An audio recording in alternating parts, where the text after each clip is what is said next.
Hey guys, Welsknight here.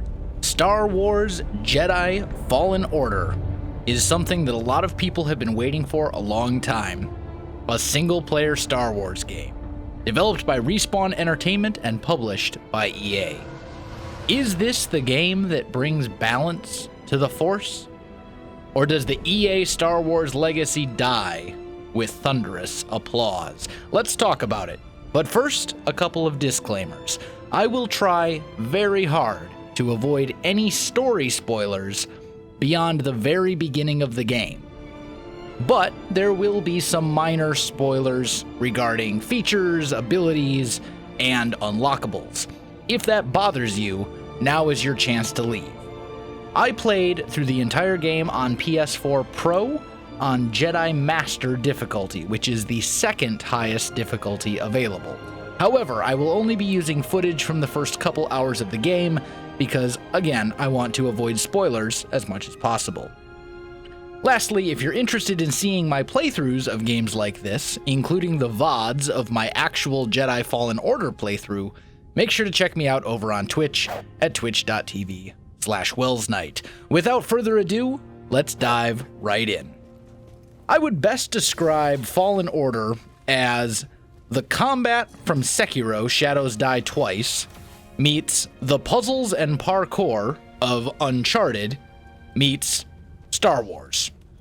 Set 5 years after Order 66 and the events of Revenge of the Sith, Fallen Order follows the story of Cal Kestis, a former Jedi Padawan who has been hiding out and working in relative anonymity as a humble ship scrapper on the planet Bracca. Unfortunately, he is found out by the Empire and flees with the help of former Jedi Seer and her pilot Grease, who show up just in time to rescue him. Together, the trio journeys to the remote planet Bogano, where they seek information to help them rebuild the Jedi Order. On Bogano, Cal meets the adorable droid BD-1, and from there his adventure begins in earnest. I personally think the best gameplay element of Fallen Order resides in its combat. It reminds me very heavily of Sekiro, with a major focus on being aggressive to break your opponent's guard while utilizing precision parrying and dodging to stay alive in the process, and using the various abilities at your disposal to gain the upper hand when outnumbered. I found the combat very satisfying, and that cannot be understated. Much like Sekiro or any other Souls-like game, you really can only get so much out of watching someone else play it. The combat is something you have to experience for yourself to truly understand and appreciate how satisfying it feels when you finally overcome that extremely difficult section by perfectly timing your parries and taking advantage of tiny openings your enemies give you to deal damage to them without getting too greedy and getting yourself killed. There's also a fair bit of strategy to the combat. You can unlock a double-bladed lightsaber fairly early, and it introduces an extra level of complexity. The single-bladed lightsaber does more damage, and is therefore better against single targets. But the double-bladed lightsaber is better defensively, and is excellent at deflecting blaster fire back at enemies.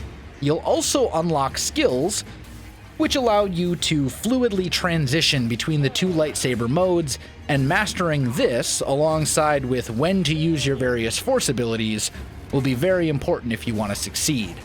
There are 4 difficulty options, and as someone who has played and beaten other Souls-like games such as Bloodborne, I found myself sufficiently challenged on the second highest difficulty.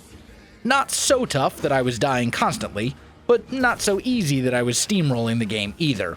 I think that whatever your level of elite gamer skills, there will be a difficulty option for you. The leveling system is essentially a combination of what you find in Sekiro and Dark Souls. As you defeat enemies, you gain experience until you accumulate enough to gain a skill point. You can then spend your skill points to upgrade Cal's combat abilities. However, if you die, you lose all progress towards your next skill point. But you can then go and find the enemy who killed you and take your experience back by force. There is also no microtransactions to speed up the leveling process, or for that matter, any microtransactions in the game at all. Likewise, much like the leveling system is taken from Sekiro and Dark Souls, a lot of the level design also borrows elements from Souls-like games. There are a lot of interconnected pathways and unlockable shortcuts spread across the various planets, which act kind of like mini open worlds, or hub worlds, if you will. There are also meditation circles, which essentially act as your Dark Souls bonfires. You can rest there to regain your health and healing items, but it will respawn all the non-boss enemies which you've defeated. You can also use the meditation circles to level up Cal, set your respawn point, and to save your game. As you explore the various planets, you'll come across some obstacles you can't pass until you gain abilities later on in the game. So the game kind of has a bit of a Metroidvania thing going for it as well. You'll be presented with a number of puzzles to solve using your force abilities, and while most of them are fairly simple, such as slow down the thing so you can pass, there are also a number of more intricate puzzles which are actually fairly difficult. Fallen Order features a variety of different environments to explore, and they all feel sufficiently different. However, I do wish there were more of them. I believe there are only 5 planets which you can explore freely, and by that, I mean you can return to them to explore them whenever you want once you unlock them. And in fact, the story will regularly take you back to new parts of planets which you have already visited. There are a few other planets you will go to over the course of the game, but they are significantly more linear and there isn't as much to do there, since you're basically just showing up for one little chunk of the story and then never coming back. The characters in Fallen Order are mostly good. While I would have liked to see some of them get a little bit more development, and while some of the characters are better than others, I don't think there were any that were downright bad or poorly written. Cal is fairly likable, and BD1 is downright adorable. Seer is one of the weaker characters in my opinion, but Grease makes up for it with his dry sense of humor, gruff demeanor, and snarky one-liners. You will also run into some other characters from the Star Wars universe who you might recognize, especially if you've watched the Clone Wars and Rebels TV shows, but I will not spoil anything beyond that.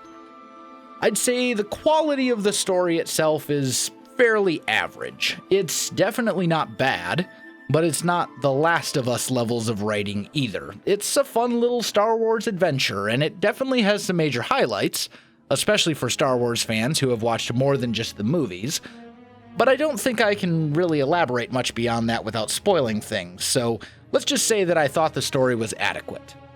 The environments are beautiful and the set pieces are excellent. Respawn put a lot of care into some of the little details, and as a lifelong Star Wars fan, I appreciated a lot of them. The game ran mostly smoothly for me on PS4 Pro, although I did encounter frame drops on rare occasions, and I encountered frame drops regularly when the game was loading a new area in the background, such as when you're riding in an elevator. The actual loading screens are quite long, but thankfully you only encounter those if you die and need to respawn. I have no complaints regarding the options menu. All the standard options for volume and whatnot are there. You can also rebind any of the buttons and controls however you would like. There were a few relatively minor issues with the graphics, such as Cal's arm clipping into the wall if he stood too close to it, or things along those lines. There were also some more major issues with some of the character models, like Seer's eyes, or some of the facial animations when characters were speaking. For the most part, though, they did not significantly detract from my enjoyment of the game, and other than Seer's eyes, were rarely noticeable. There were also some larger bugs which I encountered. On one occasion, I moved a large object as part of a puzzle, which revealed a new passage, and then I died shortly afterwards. After I respawned, the object I had moved was back in its previous position, or at least its graphical model was. You could just walk straight into it, and through the path and through into the passage as if it weren't actually there. I mean, that's not game breaking by any means, but it was definitely noticeable and it did ruin my immersion a bit. There was also one time, and only one time, when I straight up fell through the world while I was trying to jump up a wall, which actually forced me to exit out to the main menu and reload my save, losing, I don't know, maybe 10 minutes of progress or so. On the note of sounds, the soundtrack for this game is absolutely phenomenal, and it fits within a Star Wars game perfectly. On top of the excellent music, the sound effects and voice acting are pretty on point as well. Now, Fallen Order is a fairly short game for a full-priced AAA game. I believe it took me about 25 hours to complete, and while I am by no means a completionist, I did spend quite a lot of that time exploring and looking for secrets. I certainly was not rushing through the game. There is no multiplayer, and there is very little in the way of a post-game. After beating the main story, you can go back to any of the 5 planets which you were already able to explore, and try to find any collectibles you may have missed. That's it. There's no New Game Plus, and there is no other new content which you unlock by beating the game. On top of that, the Deluxe Edition, in my opinion, is not at all worth it. It's an extra $10 for a couple of extra cosmetics and a couple of behind-the-scenes videos. I will pass on that. As far as collectibles go, you will be able to explore throughout the course of the game and find chests and memories. The memories give you little tidbits of lore, and sometimes they also give you health or force bar upgrades as well. The chests, on the other hand, pretty much only give you cosmetics, and they are the majority of what you will find while out exploring. Additionally, with the exception of the lightsaber parts, they aren't even really good cosmetics. They're simply recolored skins of either Cal's poncho, Cal's jacket, BD-1, or your ship. Not only that, I didn't think most of them were even very good skins. I ended up using Cal and BD-1's default skins for basically the entire game because I simply didn't like any of the skins I unlocked better than the defaults. The lightsaber customization, however, is much more in-depth, allowing you to change everything from the color of your blade to the style of your emitter. But again, it is cosmetic only. It doesn't do anything other than look cool. You also only have a tiny number of options for the color of your blade until almost the very end of the game. I think if the various collectibles actually did something beyond change your appearance, such as grant you a tiny damage buff or slightly reduce your force usage or something, I would have been much more motivated to go back and try collecting everything I missed after completing the game.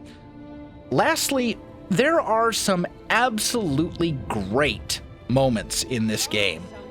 Much like the story, I really don't want to spoil anything, but there were definitely some times over the course of the game when Respawn just turned it up to 11, and I could not help but go, "This is awesome," which is actually very uncharacteristic for me. Bottom line, this game is great. It is the best single-player Star Wars game to come out in a long time. While it does suffer from some minor issues like a couple of bugs or strange facial animations, the rest of the game more than makes up for it. I think the biggest issue is that it's fairly short, at only around 25 hours, but at least for me, those were 25 great hours, and I would rather have 25 great hours with a game than 100 mediocre hours. Overall, I give this game a 9 out of 10, and it is definitely one of my contenders for Game of the Year. This game is definitely worth a purchase for fans of the genre, and for Star Wars fans who have been craving a solid single-player experience, and I strongly recommend it. That's all I have time for today, my friends. If you enjoyed the video, you know what to do. Links in the description below, so check that out as well. Make sure you check me out over on twitch.tv/Welsknight. And other than that, thanks for watching, and I'll see you in the next one.